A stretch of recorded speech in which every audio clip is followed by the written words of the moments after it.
ایک بڑے بزرگ تھے صوفی. اب کوئی ان کا، جتنے لوگ بزرگ ہوتے ہیں ان کے کچھ مخالف بھی ہو جاتے ہیں.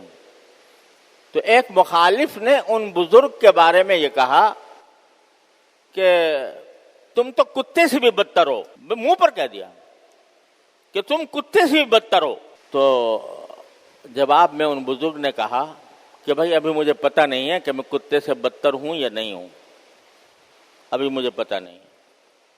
اگر اللہ تبارک و تعالیٰ نے مجھے جہنم سے محفوظ کر لیا اور جنت میں داخل کر دیا اس وقت تو مجھے پتہ چلے گا کہ میں کتے سے بہتر ہوں.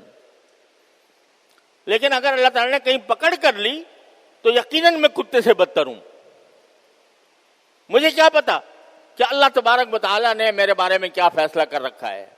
لہذا تم جو کہہ رہے ہو کتے سے بدتر ہوں، ہو سکتا ہے ہوں کتے سے بدتر، اس واسطے کہ پتہ نہیں اللہ تعالیٰ نے میرے ساتھ کیا معاملہ فرمانا ہے اور کیا فیصلہ کر رکھا ہے. تو جب کوئی اتنا بڑا بزرگ آدمی جو عابد ہے، زاہد ہے، لوگ اس کے پاس رجوع کرتے ہیں، لوگ اس سے ہدایت حاصل کرتے ہیں، وہ بھی یہ کہہ رہا ہے کہ میں کتے سے بھی بدتر ہونے کا احتمال رکھتا ہوں. ہو سکتا ہے کتا مجھ سے بہتر ہو، کیونکہ اگر مجھے جہنم میں داخل کر دیا گیا العیاذ باللہ تو یقیناً کتا مجھ سے بہتر ہے کہ اس کو جہنم میں داخل ہونے کا کوئی خطرہ نہیں.